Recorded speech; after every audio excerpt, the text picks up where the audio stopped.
네, 이번 시간은 수익과 비용 쪽 실무 수행 평가하겠습니다. 수익과 비용 쪽은 이론도 그랬지만 실기 쪽도 그냥 앞에서 했던 내용들이 거의 뭐 복습하는 형태로 이해하시면 돼요. 아셨죠? 자, 일단 첫 번째 11월 10일부터 볼까요? 큰 신발의 외상 매출금 1,000만 원이 조기 외수에 따른 할인 금액을 차감한 잔액이 보통 예금 계좌로 입금되었다. 그러니까 1,000만 원 중에 매출 할인이죠. 물건 대금 빨리 받아서 깎아주는 거겠죠. 근데 얼마나 하는지 안 나와 있지만 밑에 보시면 통장에 들어온 돈이 980만 원밖에 안 들어왔으니까 이 차익인 20만 원만큼이 이 매출 할인 발생했다는 얘기죠. 그죠? 매출 차감 코드. 그죠? 근데 분기는 이렇게 되겠죠. 외상 매출금이 1,000만 원 사라지고 매출을 바로 줄이지 않고 차감 계정에 매출 할인 코드 쓴다고 했잖아. 그죠? 매출 할인 코드 쓰고 나머지 980만 원이 보통 예금 계좌로 들어온 거죠. 그죠? 자, 전표가 이렇게 될 테고, 자, 11월 10일자 입력할까요? 11월 일반 전표 가서 11월 10일자. 일단 외상 매출금 총 금액은 큰 신발에 받을 게 1,000만 원인 거예요. 1,000만 원인데 20만 원만큼 할인하고 이제 보통 예금 통장에 국민은행 계좌로 들어온 돈은 980만 원밖에 안 들어왔잖아요. 그렇죠? 20만 원 매출 할인이죠. 그렇죠? 제가 검색해 볼게요. 매출 할인 검색하면 코드가 이렇게 뜨잖아. 그죠? 아무 코드나 막 쓰는 게 아니라 제가 책에다가 실어놨는데 이렇게 하셔야 돼요. 우리 앞에서 이런 게 있잖아요. 계정 과목 및 조교 등록 들어가시면 왜 상품을 살 때 여기 자산에 유동에 재고를 잠깐 보면 앞에서 얘기했잖아. 내가 매입하는 입장에서 상품을 사고 나서 환출 애누리 발생하거나 할인 발생하시면 차감금은 차감인데 누구 차감이냐면 146번 상품의 차감인 147, 148 요 코드 사용하는 거 짝 맞춘다고 했던 거 기억나시죠? 요런 논리로 접근하시면 이제 매출도 마찬가지입니다. 매출만 띄워놓고 보시면 우리는 FAT 1급은 상품 매출이잖아. 그쵸? 그러니까 401번 상품을 매출하고 나서 매출 환입 애누리, 매출 할인 생기시면 401번 차감 계정, 즉 상품의 차감 계정인 402번하고 403번 코드를 사용하셔야 돼. 요 짝 맞춰주는 거야. 아셨죠? 참고로 FAT 1급은 안 나오는데 TAT 2급은 이제 제품 매출이 나오거든요. 제품 매출은 제품 매출 404번에 대한 혹시라도 환입 애누리 할인 코드 발생하시면 405번, 406번 이렇게 404번 차감 계정을 짝을 맞춰주시면 돼요. FAT 1급은 제품 매출 안 나오니까 상기업이니까 상품 매출만 기억하시면 되겠죠. 그렇죠? 그래서 403번 매출 할인 코드를 사용하셔야 되겠죠. 아시겠죠? 자, 일반 전표 가서 403번 매출 할인 코드 20만원 사용하시면 돼요. 그럼 얘는 자동으로 나중에 상품 매출에서 차감되거든요. 잠깐만 볼게요. 차감되는지. 결산 자료 입력 가서 1월부터 12월 달까지 띄우시면 차감되는지 한번 보겠습니다. 여기 자동으로 이렇게 된 거죠. 상품 매출 총 50만원인데 밑에 매출 할인 보이시죠? 요게 마이너스란 뜻이에요. 지금 표기가 안 돼 있지만 넷땡에서 순 매출은 30만원만 잡히잖아.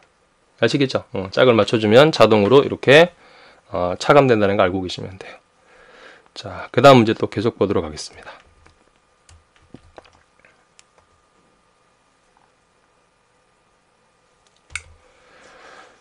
자, 그 다음 이번은 11월 11일 날이 되겠네요. 구독 중인 잡지에 대한 구독료를 현금으로 지급하고 받은 영수증이다.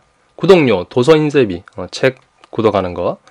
그래서 금액만 체크하시면 되겠네. 그쵸? 3만원 이거 현금 나간 거니까 거래처 걸 필요 없고 차변에 도서 인쇄비, 대변에 현금으로 전표를 집어넣으면 되겠죠. 그쵸? 11월 11일자 출금으로 하셔도 되는데 저는 꾸준하게 차변하고 대변을 하겠습니다. 도서 인쇄비 800번대 금액은 3만원이고 대변은 현금으로 3만원 이렇게 되겠죠. 자, 그 다음 11월 15일자 보시면 매출 거래처인 큰 신발의 상품을 매출하고 현금으로 지급한 운반비 영수증이다라고 되어 있죠. 그렇죠? 운반비 줬대요. 그죠? 그래서 금액이 13,000원 체크하시면 되겠죠. 그렇죠? 그래서 이거는 내가 물건을 팔면서 발생하는 운반비니까 정상적인 운반비예요. 그죠? 구분하라고 말씀드렸죠. 앞에서 우리가 내가 물건을 살 때 상품을 매입할 때 운반비가 발생하시면 그거는 이제 상품 원가인데 매출할 때 발생하는 운반비는 정상적인 비용으로 운반비라고 처리하시면 돼요. 두 가지 비교해서 살 때랑 팔 때 비교하시고 이거는 팔 때니까 비용으로 처리하시면 되겠죠. 그쵸? 잠깐만요. 자, 11월 15일자 역시 차변 대변으로 입력하겠습니다. 운반비 800번대 금액은 13,000원 대변에 현금 나갔으니까 현금으로 13,000원 되겠죠.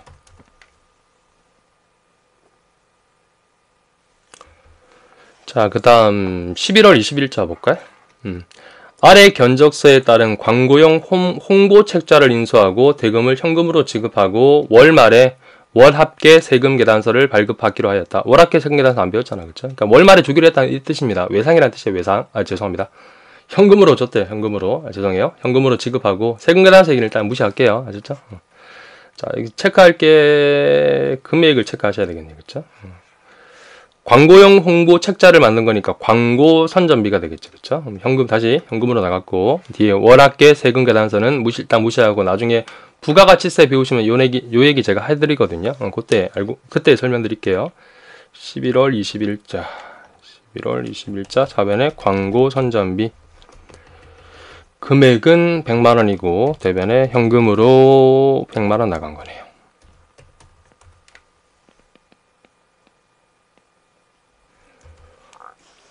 자, 그 다음 21일 날 볼까요? 11월 21일 날이고 지난 1월 21일 가입했던 우리은행 정기예금이 만기가 되어 받은 입금 전표이다. 정기예금의 원금과 이자 수령액은 국민은행 보통예금 계좌 입금되었다. 그러니까 정기예금 만기가 되어서 이제 여기 보시면 원금이 100만원이고 이자가 10만원이라서 총 110만원만큼을 받았다는 얘기예요. 어디로 받았냐면 이제 국민은행 보통예금 계좌로 110만원 받았대. 근데 우리 앞에서 이자 받을 때 세금 떼고 받는다고 했잖아. 그죠? 세금 떼고 받는 입장에서는 그게 선납세금이 돼야 되는데 뒤에 뭐라고 했냐면 법인세 등의 원천징수세액은 없는 것으로 가정한다. 그러니까 선납세금은 없다 그 얘기예요. 아셨죠? 그냥 전부 다 이자를 다 받았다고 가정한 거예요. 그냥. 그래서 요 밑에 전표를 살짝 내려보면 전표가 이렇게 되겠죠. 그쵸? 전표가 그래서 정기예금이 사라지고 그죠? 100만원이 이자 10만원만큼 포함해서 원금 이자 금액이 통장으로 보통예금 국민은행 계좌로 입금된 형태가 되겠죠. 그쵸? 자, 그래서 11월 21일자 정기예금 보통예금부터 할까요? 차변에 보통예금 총 들어온 게 국민은행 계좌로 110만원 들어왔고 이 중에 이제 원금 받은 게 정기예금 원금 받은 게 요거는 거래처가 우리은행이 돼야 돼요. 100만원이고 나머지는 이자 수익으로 10만원 받은 거죠. 그쵸? 이렇게 하시면 되겠지. 근데 만약에 시험에서 요 5만원만큼 세금을 떼고도 받았다고 하시면 어떻게 하셔야 돼요? 5만원만큼 세금 떼고 받았다고 하시면 그러니까 통장에는 이제 110만원 들어오는 게 아니라 5만원 세금 떼서 105만원만 들어오겠죠. 이해하시겠죠? 5만원 뭐라 하셔야 돼요? 원천징수 내 입장에서 당한 것은 선납세금을 잡으셔야 돼요. 됐죠? 시험에서 원천징수 금액이 있다 그러시면 요 선납세금을 잡으셔야 돼요. 아시겠죠? 5만원 있다고 가정하면. 근데 지금 문제는 제가 기출 문제니까 없다고 가정했으니까 전액 다 110만원 다 통장으로 들어온 걸로 하시면 되겠지.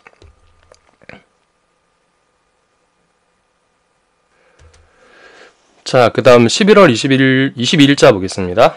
창고형 건물을 김포산업에 임대하고 빌려주고 11월분 임대료 수익이죠. 이를 현금으로 받았대. 현금으로. 그렇죠? 그래서 임대료가 수익이잖아. 이걸 현금으로 받은 전표가 되겠죠. 그렇죠? 근데 가로에서 뭐라고 했냐면 영업의 수익으로 회계 처리하라고 되어 있죠. 왜냐하면 나중에 검색을 해보시면 이제 임대료가 밑에 적어놨거든요. 코드가 두 개가 있어요. 411번에도 임대료가 있고 900번에도 임대료가 있어. 근데 두 개 차이가 뭐냐면 400번 때 임대료는 매출일 때, 즉 임대가 주업일 때 우리 회사는 어제도 오늘도 내일도 임대료 먹고 살아 이런 경우라면 400번 때인데 기타 업종이라면 어쩌다 한번 임대해 준 거 케이스 있죠. 어쩌다 한번 임대해 준 거라면 900번 때 코드를 사용하셔야 돼요. 저는 가정으로 영업의 수익 잡으라고 했으니까 어쩌다 한번 임대했다는 얘기죠. 그렇죠? 따라서 이 코드를 사용하라는 얘기예요. 이해하시겠죠? 근데 시험에서는 출제하시는 분들이 친절하게 코드가 두 개면 시험 보는 분들 헷갈리잖아. 헷갈리니까 예를 들어서 이런 경우라면 아예 임대료 한 개를 막아놔버려요. 그러니까 400번 때는 검색이 안 되게 만들어놔. 시험에서 좀 친절하게 출제하시는 분들은. 그런데 혹시라도 두 개 다 검색이 되면 이거 보시고 이제 영업의 수익이라고 하라고 했으니까 900번대로 하셔야 되겠지. 아시겠죠? 그래서 이 문제 같은 경우는 현금 받은 거니까 입금 전표로 하셔도 22일이죠. 입금 전표로 하셔도 되는데 저는 꾸준하게 차변하고 대변으로 하겠습니다. 현금 받은 게 25만원이고 그리고 대변은 임대료 검색하시면 두 개 뜨잖아요. 여기 400번대, 900번대 중에 900번대로 하시면 되겠죠. 그쵸? 임대료.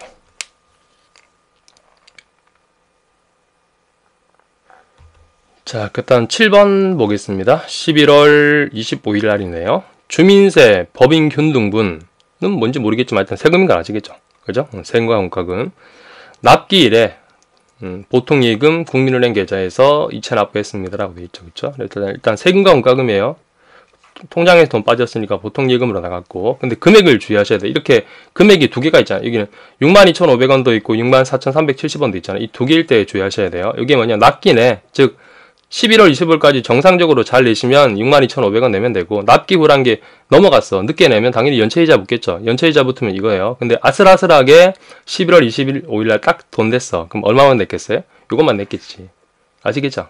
그래서 금액이 두 개일 때 이걸 잘 찾아보셔야 되고, 그래서 62,500원 11월 25일 날짜 정상적으로 낸 거고, 보통예금 국민은행 계좌에서 차변에 세금과 공과금 800번대, 금액은 62,500원, 대변은 보통예금 국민은행 계좌에서 62,500원이 나간 거네요. 제가 그 책에다가 뭐 세금 관련한 분께 뭐 정리해드린 거 있으니까 참고로 보시고. 자, 그 다음 문제 보겠습니다. 자, 그 다음 11월 26일자가 되겠네요. 거래처입니다. 체육대회 음료수랑 도시락을 제공하고 수채한 현금 영수증이다. 현금 내고 받았다는 얘기예요. 그러니까 거래처니까 우리 회사 직원들 뭐 음료수랑 도시락이란 복리후 생기지만, 거래처니까 뭐게 접대비가 되겠죠. 그쵸? 현금 낸 거죠. 그쵸? 현금. 그리고 접대비 비용은 뭐 거래처 걸 필요 없으니까 거래처 무시하시고, 금액이 중요하겠죠. 날짜는 위에서 쳤잖아요. 11월 26일이고 금액은 15만원 되겠죠. 그쵸? 11월 26일자 차변에 접대비고, 금액은 15만원, 대변에 현금으로 15만원 나갔습니다. 자, 그 다음 마지막 11월 30일자 보겠습니다. 당사의 11월분 도시가스 요금 청구서이다. 가스 요금, 이거 수도 강렬비예요. 수도 강렬비가 되고, 납부 마감일에 국민은행 보통예금 계좌에서 자동 이체하고 비용으로 회계 처리하고자 한다라고 되어 있죠. 그렇죠? 그래서 요 도시가스 요금에서 체크하실 것은 금액만 체크하시면 되겠네. 그렇죠? 16만 7,750원 체크하시고, 뒤에 부가가치세는 고려하지 않는다고 했는데 이건 부가세 할 때 할게요. 참고로 가스 요금에도 부가세라는 게 10%부터, 그래서 나중에 다 설명드릴 텐데, 이 가스 요금 고지서 이게 이제 세금 계산서 역할을 하거든요. 그 얘기 나중에, 일단 지금은 그냥 167,750원이 수도 강렬비나 사실만 11월 30일자 차변에 수도 강렬비 금액은 167,750원, 대변에 보통예금에서 나갔다고 했죠. 국민은행 보통예금 계좌에서 167,750원이 나간 거죠. 그쵸? 이거 보통예금이죠. 이렇게 자, 이렇게 해서 일자 지우시고 이렇게 한 달치 보시면 되겠죠. 그쵸? 이렇게 보시면 되고, 참고로 제가 혹시라도 지금까지 실습하면서 혹시라도 실수로 계정 과목을 잘못 입력하거나 한 거 있으면 양해를 부탁드릴게요. 아셨죠? 제가 촬영을 하다 보니까 그런 경우 간혹가다 있거든요. 계정 과목을 순간적으로 제가 잘못 치는 경우 있으니까, 그런 경우는 그냥 넓은 마음으로 이해를 하시면 돼요. 자, 이렇게 해서 수익과 비용 쪽은 마무리하도록 하겠습니다.